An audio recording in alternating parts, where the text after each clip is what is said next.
I'd always pictured gliding down the aisle in a gown that felt like a dream woven just for me. What I never foresaw was my own sister scheming to steal that moment. On my wedding day, all eyes were on me, but the real spectacle wasn't my entrance. It was the look on her face when her carefully laid plan crumbled. Growing up, my sister Danielle and I were like night and day. I was the reserved one, happiest with a book in hand, sketching quietly or losing myself in late-night romantic films.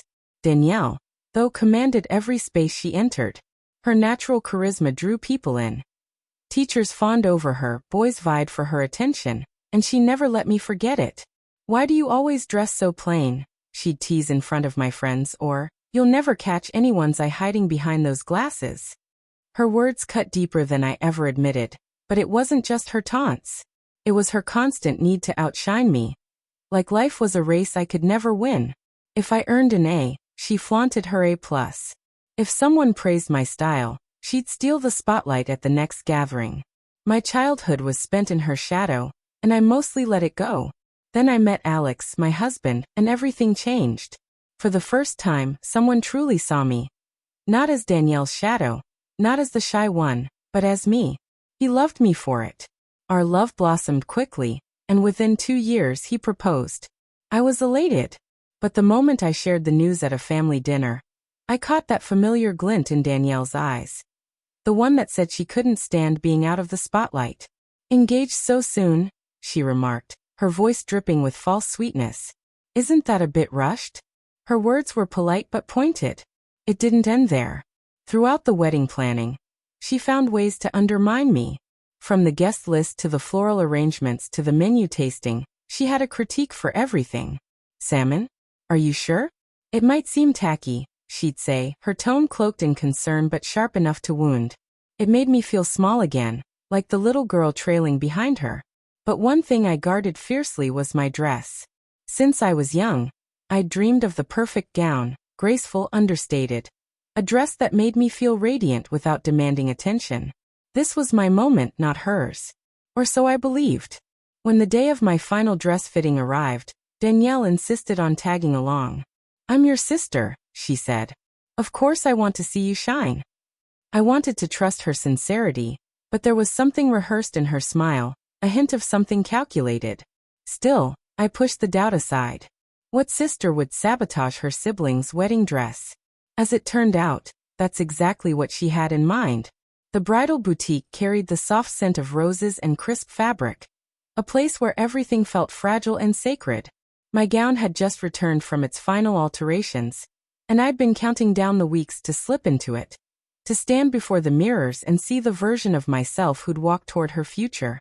Mara, the kind-hearted consultant, brought out the dress, carefully draped in clear plastic, pinned perfectly at the seams.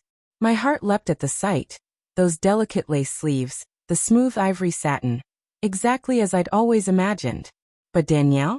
She gave a faint smirk. "That's the one you chose?" Her voice carried just enough for others in the shop to hear. "It's fine, I guess, but isn't it a bit too simple?" Mara's eyes narrowed, but I brushed it off. I wasn't letting her words dull this moment. In the dressing room, as I slipped into the gown, I felt like a new person.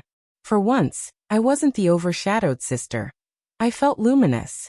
When I stepped out, the fabric catching the light, Alex's mother, who'd joined us, let out a soft gasp. "You're breathtaking, sweetheart," she said. Danielle clapped slowly, her tone mocking. "It's cute, I suppose, but something bolder, tighter, more modern, would really stand out. You don't want to look dowdy on your big day." Her words stung, but I held my ground. This was my dress, my choice. What I didn't realize was that while I was changing back, Danielle was scheming. By the time I returned, she'd lingered near the dress rack, and the gown was back in its bag. Everything seemed fine. I suspected nothing. On the morning of the wedding, my nerves buzzed with excitement. The bridal suite hummed with activity, bridesmaids laughing, hairspray misting, perfume lingering in the air. My dress hung by the window, glowing in its bag like a beacon of light. But when I unzipped it, my breath caught. At first, I thought my eyes were deceiving me. As the fabric spilled out, I realized this wasn't my dress. The lace was gone, the soft satin replaced by a gaudy, skin-tight gown that looked more suited for a nightclub than a wedding. Sequins sparkled garishly across the bodice, the neckline plunged daringly, and the hem was so short it would have shocked half the guests. "What is this?" I whispered, my voice breaking. The bridesmaids gathered, their gasps echoing my shock. "That's not your dress, is it?" one murmured. Panic surged, my heart hammering in my chest. This was my day, the most important of my life, and I was staring at a stranger's gown. Then Danielle sauntered in, a mimosa in hand, her bridesmaid dress flowing elegantly.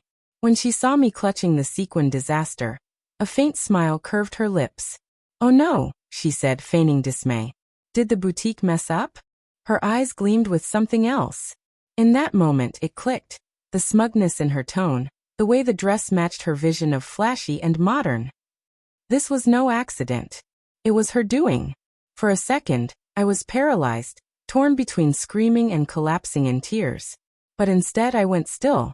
My bridesmaids braced for a breakdown, but in that quiet, a plan formed. If Danielle wanted a spectacle, I'd give her one she'd never forget. The room felt like it was spinning as I held the garish gown.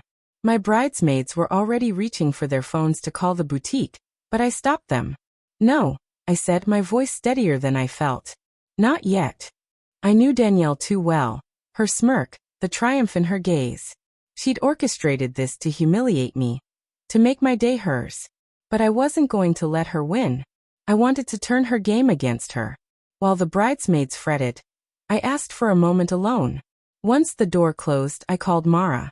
"Sweetheart," she said, recognizing my voice. "Is everything okay?"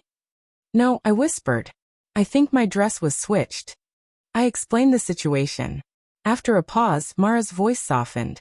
"I wondered why the bag felt heavier when your sister returned it last week. I should have checked. Don't worry. Your gown is here, pressed and ready." Relief hit me so hard I nearly sank to the floor. The catch? The boutique was a 30-minute drive, and I had less than 2 hours before the ceremony. "Mara, I need a favor," I said, my voice steady.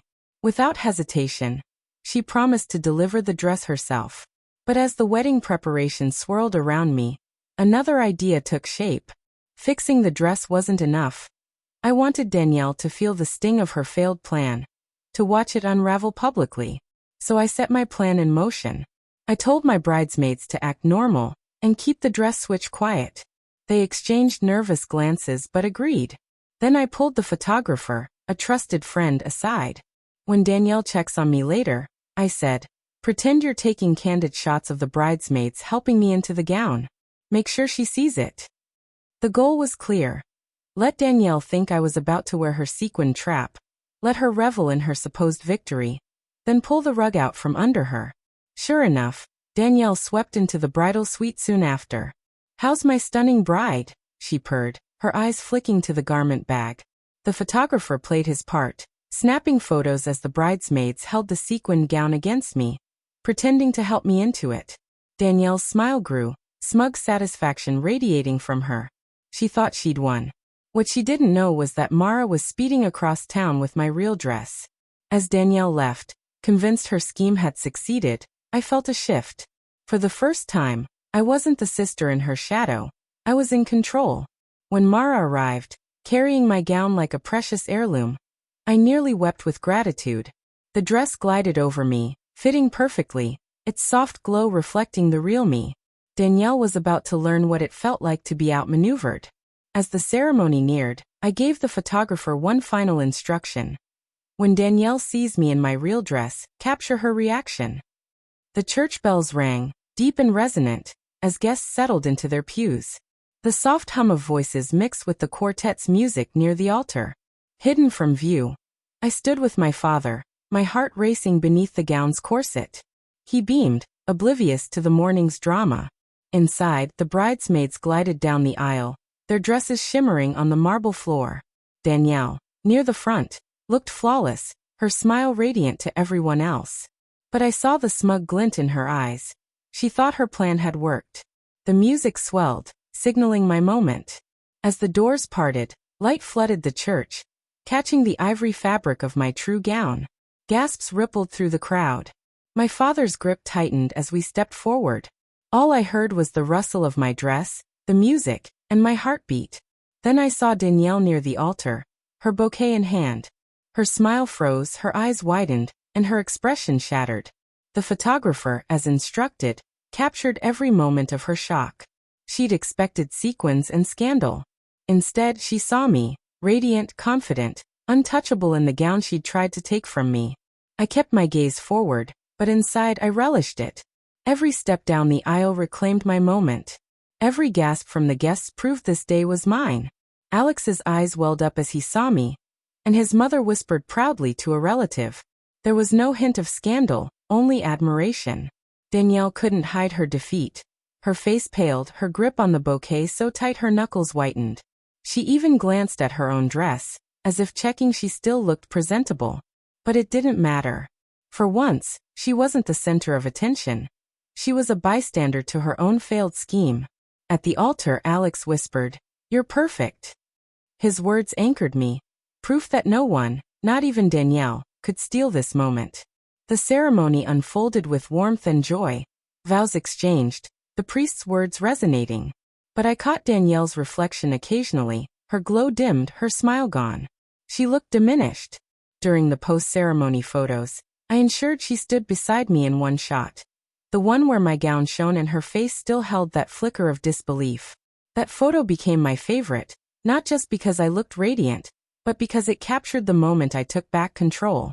The reception hall glowed with fairy lights and flowers, a magical contrast to the morning's tension. Guests laughed, glasses clinked, and servers moved with trays of champagne and appetizers. The ceremony was over, the challenge behind me. I was married to the man I loved, surrounded by joy.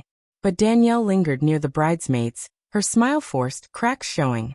Guests whispered, glancing between us, sensing something amiss. They'd seen her reaction in the church, her confidence unravel. Her scheme was no longer a secret, it was her undoing. During the speeches, my maid of honor shared a light-hearted college story about me, and laughter filled the room. Danielle's laugh was delayed, her eyes sharp. For once she wasn't the star. The moment that sealed it was the first dance. Alex and I swayed under the lights, wrapped in a bubble of happiness. As the crowd cheered, I saw Danielle slip away, her heels clicking, her bouquet left behind. She didn't stay long after that. By dessert she was gone. And I didn't miss her. For years, I'd let Danielle's shadow define me, letting her dictate how I saw myself. But that night, under the chandelier's glow, I realized her power only existed because I'd allowed it. By stepping into that church with my head high, I reclaimed it. The night was everything I'd dreamed, family dancing, Alex kissing me under the stars. When I fell into bed, my dress draped over a chair, I felt unburdened. Danielle's plan hadn't broken me, it had exposed her and revealed me. I saw myself clearly, not the quiet sister, not the overshadowed one, but a woman who could rise above, stand firm, and shine when it mattered. That photo of Danielle beside me, her face etched with disbelief, hangs in my home.